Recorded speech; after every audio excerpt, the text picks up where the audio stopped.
All right. Well, congratulations on the win. That's Thanks. what, 3 out of 4, I believe, now in Big 12 play. You know, pulling an opponent to 58 points today. This is now what, 3 in 4 games between the Texas, K-State, and now Iowa State. 3 pretty stout defensive performances. Are you happy with what you're giving on that end of the floor? Maybe we start there from a defensive perspective. Kalib, we'll start with you. Yeah, our offense is like ran through our defense. So when we guard our yard, when we protect the paint, when we rebound everything on the defensive end, it leads us to doing the one thing that we're best at, and that's running.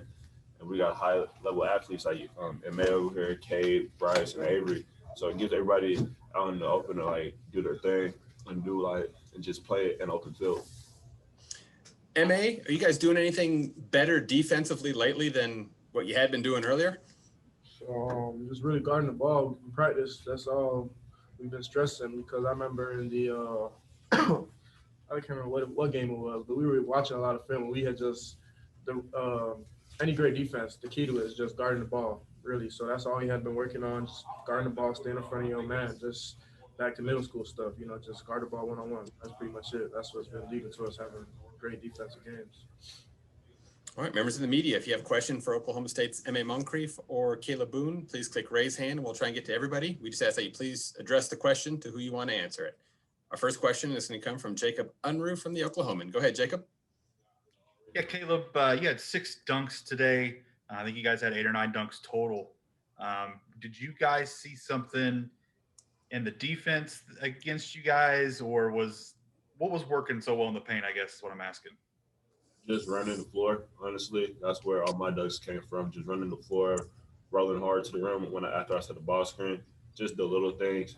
We knew coming into this game, like defensively, it was going to be like a huge impact because they have a great big and Solomon Young and Condit. But we got high level bigs on the defense and offensive end. So we just did things that we're good at, and that's crashing the glass and just doing the little things. You mentioned their bigs. Sometimes you struggled against bigger guys like that. How do you feel like you did today against their bigs and being bigger? Me personally, I feel like I did good. This was something that I knew after the K-State game, that I knew it was going to be a big challenge, and Coach Mike told me about it. The coach is stressed about it. They helped me in practice. Bernard Kuma was a great player to practice against because built the same way as Solomon Young. And Solomon Young, with them deep post catches, Burn was a great teacher and helping me on that because, Burn had my back. M.A., you guys, Kalib mentioned the transition. What did you guys do so well today to get in transition defensively and offensively? Yeah, so we just like I said, we just got stops. We can't get out in transition if we don't get stops. So that was the biggest thing, just getting stops. And then just head man in the ball. Those are the 2 keys, I think, just get stops and head man in the ball. And Cade had a big first half. He's kind of heard it from people outside about being slow, having slow starts. Was that a conscious effort on his part today, or what did you see in the first half from Cade? Playing basketball, Cade's a great basketball player. He's going. If he needs to score, he'll score. If he needs to make plays, he'll make plays. So that's just how the game worked out today. Awesome. Thanks, fellas. Our next question comes from Marshall Scott from Pistols Firing. Go ahead, Marshall. Yeah, you guys have spent more time on the floor together kind of since Cade's absence. So whenever you guys first got to do that. What does that, I guess this question is for both of you guys, what does that do for you guys, being on the floor together? What does it do for us? I mean, I don't really think it does much difference for us. We have to figure it out. I like it better with KB in the game. I get to play the floor a little more, which I feel like I'm better at. So that's what it's done for me. And then for him, I feel like when K went out, KB had to be a little more aggressive, which got him in his groove. And playing with him, it's a huge factor for me because Em is great at getting to offensive glass. And with his help on that, it puts I'm in a position like, okay, who he's going to box out because I'll probably want to be always the one getting the rebound, but I know Em is going to go every time. And then playing with Em on the defense, and it helps because, I'm an athletic kid that can go block shots, so can him. So it's just a trust thing. And I know what Em wants to do. Em loves playing the 4. He'd rather play the 4 than the 5. So I go out there and I go post up everything, and I let him go in there and play on that perimeter because that's where he does the most damage. And then Caleb, for you, you guys as a team, you get talked about having how deep you guys are at guard. Was it fun today for you guys to go out and combine for 30 something points, being the post players? Hell yeah. Oh yeah, people. A lot of people like kind of sleep on us post players over here because like we're not the biggest, but we are still bigs. I mean, this is a guy that can play the 4 or 5 and the 3 really. I'm a guy to play 5. I'm built like a 4. So I mean like We got a great coach with us too. Oh, yeah. Cannon Cunningham that works with us every day. So and the Ken is just a mastermind when it comes to, like post work and everything. So And then last thing from me, MA, you pulled up there at the end with the clock running out. Was there a dunk you had in mind that you were going to go for? oh yeah, I was about to go between the legs, but I thought you said you was gonna go for the windmill. shit, I was about to do something crazy. But all I was hearing was respect the game. So if I had done it, Coach might have been super happy about that. You know, that's what we have to. So I just had to respect the game. He's going through this little diet, so it wouldn't end well. All right, appreciate it, guys. MA, really going back to that Baylor game, your production has really, taken a pretty significant jump. Is there anything specific that you attribute that to, or is this just a matter of the game's kind of slowing down a little bit for you and you're getting a little better understanding of what opposing defenses do and how you function within OSU's offense? Yeah, just pretty much what you said, just getting comfortable with the whole thing. That's just early on, just figuring out how I can be effective as a freshman, and right now I feel like I found that. So that's pretty much all it is.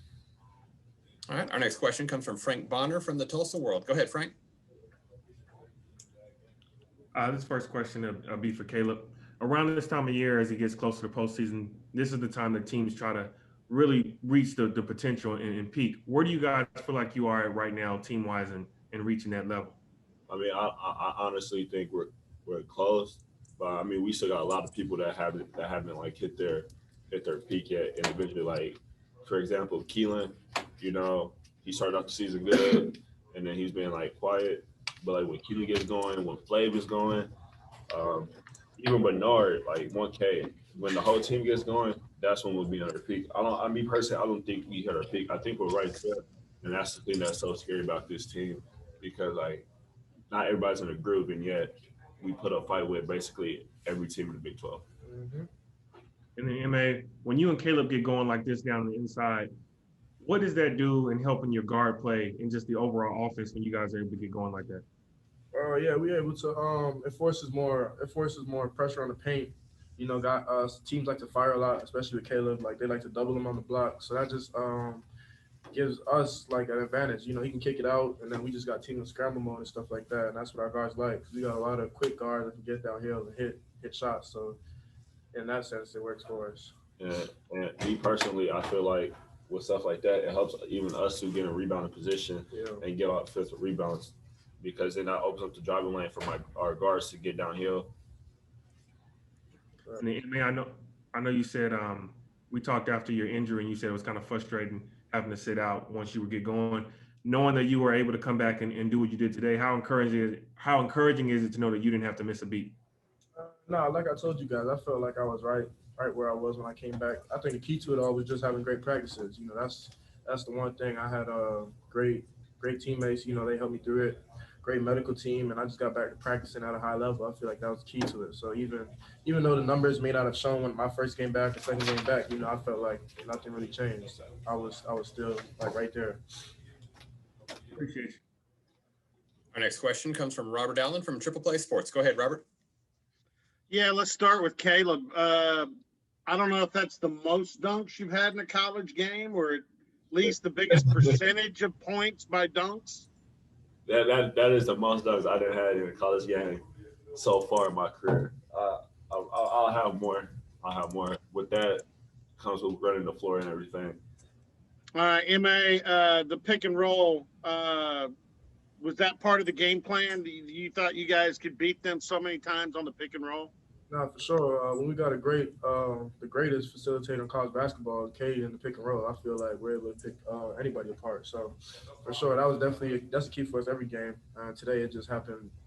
Things were able to open up. Cade was able to find me, KD, and the shooter. So, All right, for both you guys, I know it's hard to rate them. Was this Cade's best overall game from your vantage point? Me personally, no, I don't think this was his best game. I mean, I think this was his most aggressive-minded scoring game, like probably off rip. Yeah, no, this wasn't the best game. But I don't think this was his best game. All right, and did you guys know about the Baylor decision before the game and realize that you may not be playing for a week? And how do you feel about that? Honestly, I feel like it is what it is. We were excited to play them for sure. Obviously, they have the little COVID protocols going on, so safety has to be first. But it's definitely disappointing. I feel like we would have had a great game against them. But, like I said, they got to take protocols and stuff like that. And that week off, we're just going to have another week of great practices and go into who we got next? Oklahoma? We got Texas Tech. Texas Tech next. So we're just going to have a week of great practice and go into Texas Tech with a great mindset. Okay. Our next question comes from Barry Trammell from the Oklahoman. Go ahead, Barry.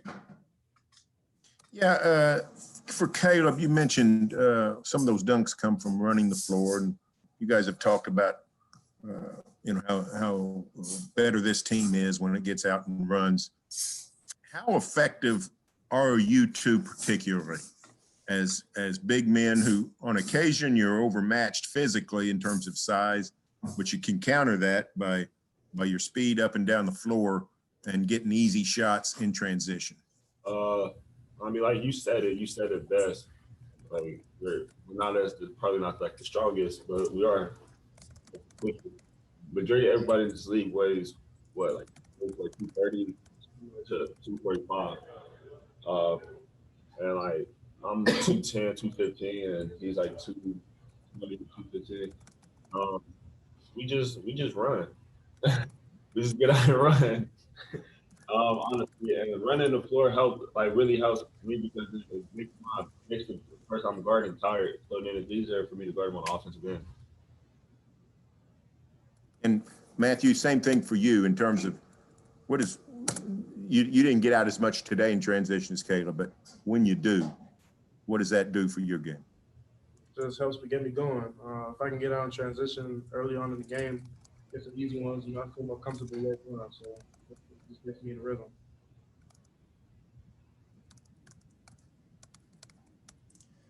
So Bryce had to come out of the game at one point because he was bleeding because he hit his face on the backboard. Don't you just hate when that happens? His nose. Yeah. His nose. It was I don't know what was wrong with it, but it was pretty bad. Which is But that just shows you, bro. The nose on the backboard, that's different. I mean, this isn't normal, right? That is not normal. Bird is crazy though. Like if you think about that. I mean, there's a bunch of dudes on this team that could jump. There's a bunch of big athletes. I mean, one of the things that comes up frequently is guards blocking shots with this group also. I mean, Avery had the rundown. They got called for the foul, but I mean, Kalib, maybe just kind of how it all comes together. Bigs that could run the floor, a 6'8" point guard, guards that can block shots.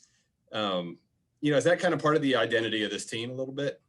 I mean, like we always like have a surprise for like every team. I think we're so good in so many different areas. Like our guards we got two guards that can post up anybody in the 12. We have bigs that can run for days. We got guards that can do chase down blocks. We got a guard that can jump so high he hit his head on the backboard. Like, I mean, that all that stuff just fits in when you practice, when you play together. You just know you just know how to play with chemistry. Right. All right. Well, our final question is going to come from Danielle Dwyer from Fox 25. Go ahead, Danielle. Hey guys, I wanted to ask you a little bit more about just your defensive effort today. Maybe either one of you could answer this one. You guys had 24 points off turnovers today, 13 steals as a team. That zone just seemed to be causing a lot of havoc for the Cyclones. I mean, you held them scoreless the last 6 minutes of play. Do you think what is it about that makes you guys so potent, especially when you're in that defensive formation? Is it just a communication factor, or was it something different today? It's the same things that Coach Mike preaches every day. Talk. Yeah.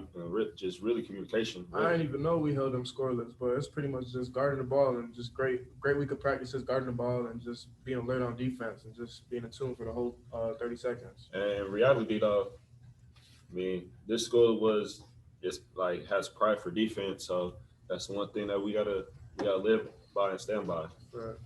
Defense. So that's what we had to do.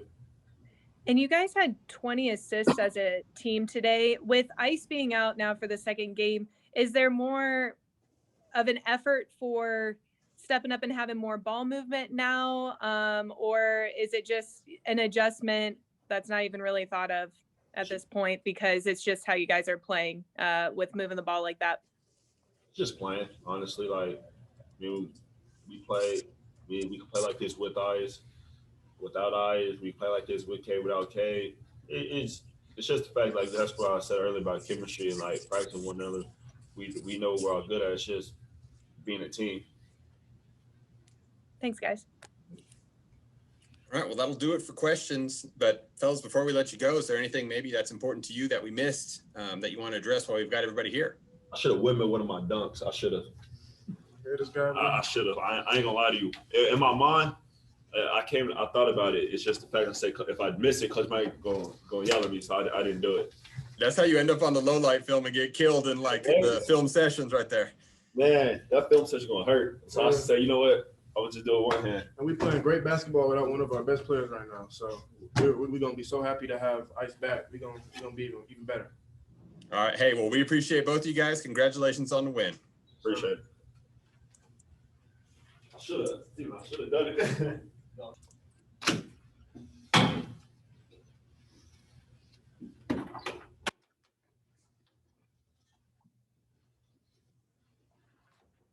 Coach, congratulations on the win today. Thank you. Thanks a What lot. did you feel were the most significant factors? Just my general thoughts. I thought we played the game the right way. I think that's evident by the assist numbers offensively first. I thought defensively, if you look at their field goal percentage, I mean, that doesn't happen by accident. And obviously we out-rebounded them pretty significantly. So I think all in all, we just played the game the right way. Our guys played really hard, played really unselfishly, and they played like they were appreciative of the opportunity to go out there. You know, going back to the Texas game, then K-State, and now today, I mean, that's three really strong defensive performances. Yeah, I'd have to double check in the play-by-play, but I believe Iowa State only had one field goal in the final 11 minutes of the game. Are you pleased generally where the team is defensively? Yeah, I mean, other areas we still have to improve, no question. You know, I thought in the first half, we didn't get a bonus at all. In the second half, we got in too early. So obviously we could foul a little bit less in the second half. But I thought our intensity, our focus, I think our ability to switch defenses throughout the game kept them off balance. And it's certainly something that we'll continue to do because it gives us a chance to really, really be disruptive. Cade was really efficient today. 21 points on 12 field goal attempts. I mean, the most assists he's had in a Big 12 game. Was there something that you feel, you know, led to this performance, or did you see something like this coming from him? I mean, we had 2 really good days of practice, and we played well. He had 2 really good days of practice, and he played well. You know, I have a hard time just thinking about it that way just because it's not my nature. I think we're missing out on an opportunity to really appreciate a really talented young kid who isn't going to be in college for a long time. And I get it. Everybody wants to see him score 40 and maybe have 15 assists at the same time. He's having a hell of a year and doing it when everyone expects him to, when everybody's giving him their best shot defensively. For the most part, he shows up and performs at a pretty high level every night. He's not always as efficient as he was today. But man, if somehow, you know, we can just step back for a second and understand that there's a 19-year-old out there, you know, in a lot of ways dominating college basketball games without people even noticing. It's pretty impressive. All right, members of the media, if you have a question for head coach Mike Boynton, please click raise hand and we'll try and get to everybody. Our first question is going to come from Jacob Unruh from the Oklahoman. Go ahead, Jacob. Hey, Mike. People noticed Cade's first half tonight for sure. He's been criticized for slow starts. Do you tell him to go be aggressive on a first half like tonight? Is it something you saw in film ahead of time, or was it just him reading the game? Cade's playing to win. I mean, so he does what we ask him to do to put us in position to win. Does that always mean we win? No. But I feel very confident that he's bought into this process of helping this program have success while he's here, and helping his teammates along the way. And I get it, right? To whom much is given, much is expected or required. And certainly I'm not saying he's above criticism. I hope that's not the way it came across. But I do think there's a tendency to try to find out what he can be doing or should be doing more or better, instead of just looking at it raw and saying, man, like, kid's playing pretty damn good for a guy who gets double teamed a lot, you know, and faces, he's playing against the best competition in college basketball. And the thing that I always want to remind people of is this was not the path of least resistance for his career. This actually was the probably more challenging route in terms of putting himself first. And so I admire the fact that he's gone through this and accepted those challenges and fought through that adversity of not playing well and learning on the fly. And so from game to game, he won't play the same, but he always plays to win. And that's the thing I appreciate the most. With KB and MA, bunch of dunks. KB had 6. MA had a couple. Cade had 1. I think Avery had 1. Did you guys see something on film that kind of opened up things in the paint with the pick and roll and transition to kind of lead to more dunks? Yeah, we were really locked in as a team in terms of spacing, screening. Our screening was a lot better, more clean. And Cade, you know, again, to his credit, I think he probably was in 30 ball screens today. He made 2 poor decisions in ball screen coverages. Now, you look at the 2 wrongs, right? They led to turnovers and they are bad plays, but that's part of the process. Just think our team was pretty locked in. They were thankful for the opportunity to go out there and play and took advantage of what the defense gave us. And speaking of turnovers, you only had 14 today. Are you pleased with that number? That's closer to what you said the other day. Yeah, 12 was our goal. I thought Cade's charge was questionable, you know. The one Avery had late, I have to go back and look at film and see what happened because I turned my back for a second. So we're close. We're getting better in that area, and it's certainly something we'll continue to make an emphasis because if you get later in the year and the competition is greater, the further you go into the season, value in the basketball becomes very, very critical. And you found out today you get an extra couple days off, essentially. How beneficial is that for ICE moving forward, knowing that you get a couple more days even to get back for the stretch run? I don't know what the hell's going to happen, Jacob, to be honest. I mean, I just don't know. I mean, tomorrow something could change. The league could ask us to go play a game somewhere else, you know. So we don't know. Glad we got this one out of the way. Played well. We were able to rest him again. So another opportunity to get him closer to being healthy and 100%. And hopefully the next time we do play, maybe he's even more prepared to actually get on the court. Awesome. Thanks, Mike. Our next question comes from Frank Bonner from the Tulsa World. Go ahead, Frank. Hey, Mike, was this game closer to that 40-minute perfect game that you were talking about the other day? We're getting closer. Still, we're probably a 2 or 3 minute stretch there midway through the second half where we didn't get stops and didn't execute offensively or didn't make shots. So we're getting close. I thought our assist numbers, like I said, were terrific. There were still a few where we missed open shots that number could have been higher. So I always want more as a coach. I always demand more because I know we have more to give. You know, this was a game where Bryson played. Neither one made a 3. So we haven't played a complete game where everybody's clicking, but we're much closer today than we were maybe a week and a half ago. And you've had games where MA has been hot and you've had games where Kalib has been hot. How dangerous can this team be when both of those players are playing really well for you inside? Yeah, it's interesting.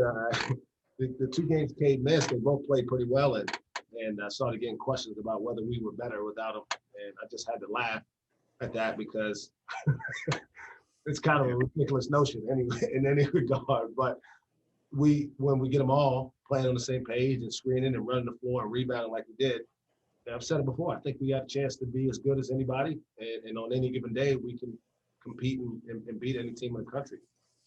How consistent can we do that? That remains the key question for us. And you've got another, one of your key players in Isaac Likely.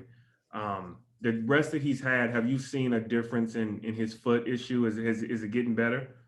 Well, he practiced, what's today, Tuesday? Sunday, he didn't do much. He practiced a little bit yesterday, and he did go through shoot around today, which was pretty full go.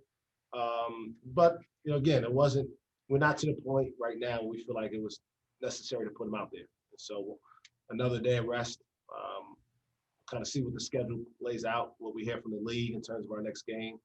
And we'll try to continue to get him rehabbed and back to as close to 100% as possible before we get him on the court. What have these 2 games done for Rondell? I mean, obviously he's been you guys' energy guy with ice on the floor, but him getting these starts and doing what he's been able to do, what has that done for him? Now, I hope it's giving him full confidence that, he can be a guy who starts and plays well. It's also, his first 2 starts, he's competed at a high level on Saturday. To turn around and do it, 2 games in a row in the league, it's a pretty significant step forward. I always have to remind people, and I don't like to talk about our youth because a lot of times it seems like it's an excuse. But we're one of the youngest teams in the country and the second youngest team in our league.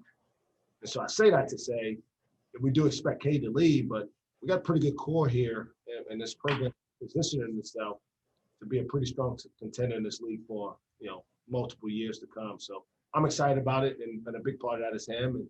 And guys like Avery Anderson who are just sophomores, the Bulls are just sophomores. If we continue to put another recruiting class together that can contribute the way we have the last 2, feel really good about the stability long-term here.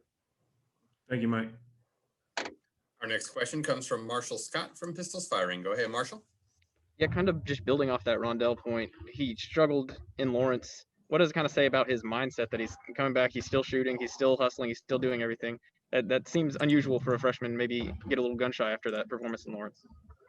Yeah, I mean, and whatever we want to say about this season and no fans and all that stuff, I'm not sure how many freshmen play well the first time they moved up there. Marcus Smart, maybe, and I don't know, maybe that was his sophomore. I can't remember which game that was, but it's a challenge, right? His ability to bounce back after that and not hang his head, not get dejected because he works really hard. We talk about it all the time. Work wins. Work is what builds confidence, not what you believe, not what you think you are, but the work you put in gives you the ability to go out there and maybe brush off a performance that wasn't up to par and be able to bounce back quicker than most people would think.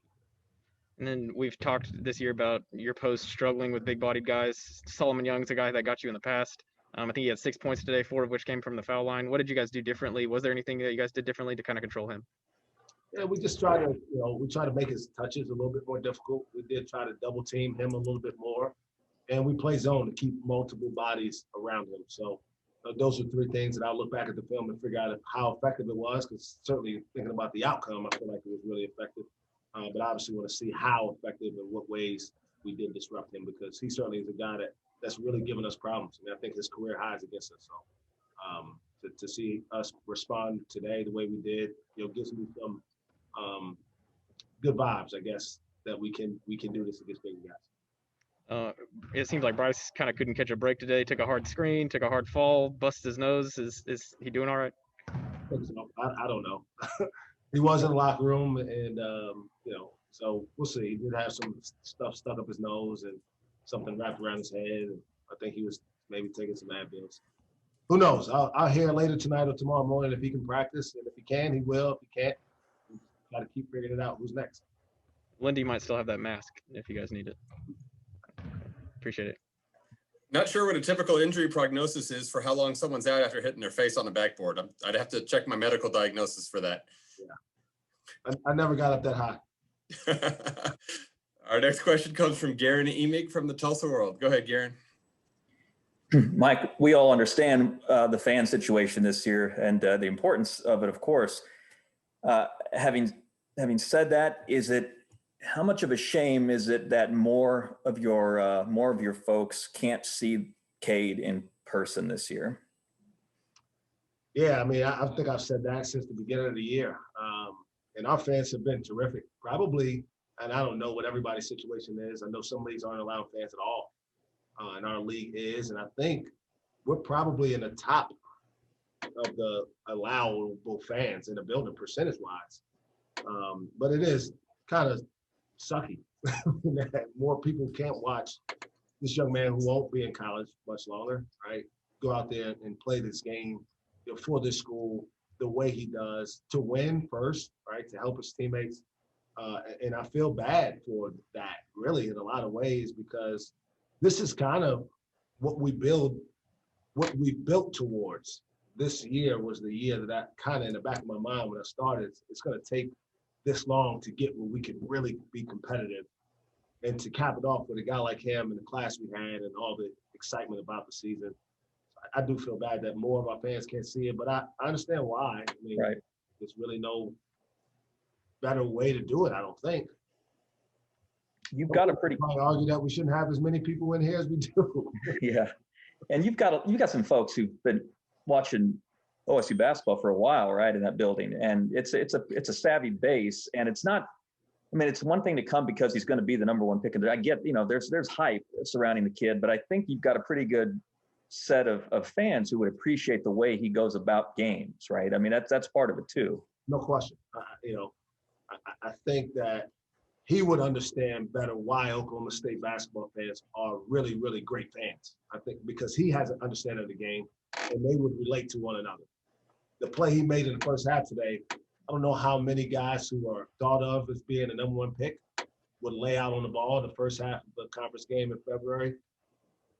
Whew, I don't know. You know, not to question any other kids' motives or what they, but there's some risk involved there, right?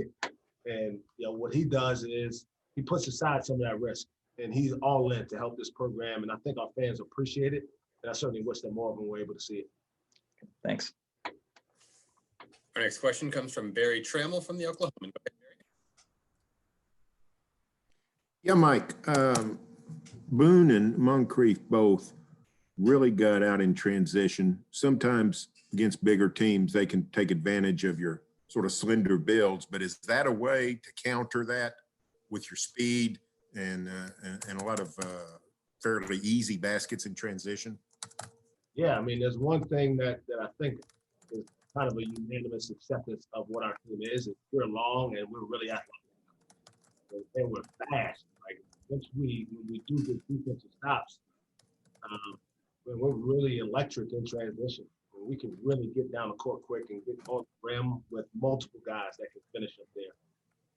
And so no question that those guys have to, at this point, because of their lack of girth, use their quickness and speed as an advantage and try to counter what they don't have in terms of being a brute force guys against guys like Kevin Samuels and Dave McCormick and Solomon Young in our league. And so we got to build on that. And then in the offseason, you know what? We got to put some more weight on them so that they can do both. And that's part of the process of just getting better. Our next question comes from Danielle Dwyer from Fox 25. Go ahead, Danielle. Yeah, Mike, I wanted to touch more on the defensive performance today. You talked about that zone, and you guys definitely wreaked havoc for the Cyclones, holding them scoreless the last 6 minutes of play, 13 steals, 24 points off turnovers. I asked Kalib and MA this as well, and they talked about that pride factor with defense. But what do you think it is about just the defensive effort today that stuck out more? Was there more communication than normal, or is it really the pride factor, or do you think it's something else? No, it starts with pride. If you don't have that, then you got no chance because you won't care enough to do the other things, right? That's essentially what pride is. It's just caring enough to do what you know is right and not have more selfish motives that override that. But I thought our guys were really well connected today. There were times where there might have seemed like an opening that guys just, continue to play through those mistakes. And I highlighted Cade's play, which saved the possession for us. Avery's, I think it was the first possession defensively of the game, or the second, that led to a shot clock violation that he laid out on the ball in front of our bench. Avery Anderson's chase down block shot that was a foul, or that he got called for a foul on. Another just effort play. Those things are contagious. When you see your teammate doing something like that, and you think even if you don't really want to, right, you kind of know you'll be embarrassed when you don't make that same type of effort. So I thought our guys were really well connected, and they just play for each other. And again, I think that's notable by our defense, but also our system is offensive. And talking about Cade, we've heard so many other guys, Brady Manick, for example, talking about how hard it's been coming back from COVID. And I felt maybe today, maybe it's just because of how he was in the first half, he just seemed more like what we saw before COVID. And I'm sure he's just obviously going to continue to make progress each game. But do you feel that he is getting back to like at 100%, is 100%? Or do you feel there are some things maybe still lingering, or just getting back in that rhythm in game mode, I guess, if that makes sense? Rhythm game, it's hard. It's one of the things that you hate about kids having to sit out games, is because when you don't play, it goes quicker than it comes back. I mean, I'm a testament, right? I do this February diet, and it takes a while for the weight to fall off, but inevitably when I eat that first cheeseburger, I'll gain 5 pounds back pretty quickly. So I know what that's like from a dietary standpoint, but from a playing standpoint, it's the same. You need some rhythm, continually doing something over and over again. There's also a factor of, and I tell my teams this every year, this time of year is really hard because it's really, you're really in the grind now. It's not quite the end. The postseason isn't quite here yet. You can't really see it yet, but there's still some really important games that you just got to get through to get there. And if you don't focus on it, you can go into a downward spiral, or you get better. And for the most part, the teams that I've been fortunate to be the head coach up here, we've gotten better at the end of the year. And I think he's an example of guys getting better. Rondell's an example of guys getting better. And our team is getting better at the right time. And hopefully we can continue it on into our next month. About your diet, Kalib said it was probably good that MA didn't dunk it at the end because you're on your diet, and it might not have went well for him. Okay, MA made a good decision because it's the right thing to do, right? You respect the game. We talk about that all the time. He'll get that 2 points back. I'm sure he would have liked to have had it today. But respecting the game is really, really important. And obviously not wanting to show up our opponents. We got great respect for Iowa State. They've been through a lot this season. And obviously we know that it's a team that eventually we want to just have that same kind of sportsmanship to us. They said the same thing about respect. Thanks, Coach. Coach, you made the point about pride a little bit earlier.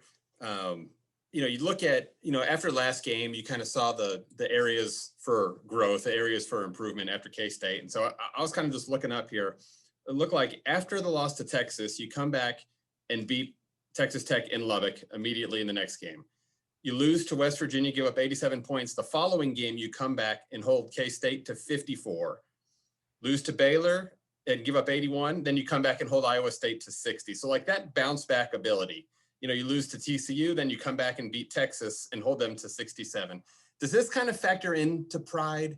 And I mean, it seems like whenever there's adversity, or again, even the K-State game was a win, but you seemed like there's areas that you wanted to see get better, and then they come with one of the most efficient performances of the year. Does this kind of tie in? Is this a little bit of a theme? Yeah, I mean, I think there's something to be said about a team that can respond to adversity, especially a young team, because it's not easy when you haven't lost to deal with losing for the first time. This team has always responded when we face some tough times. The thing that this team's got to continue to be able to do is handle prosperity on the flip side of that. And when you win, and now we've won 2 in a row, and we've got over 500, how can you sustain success?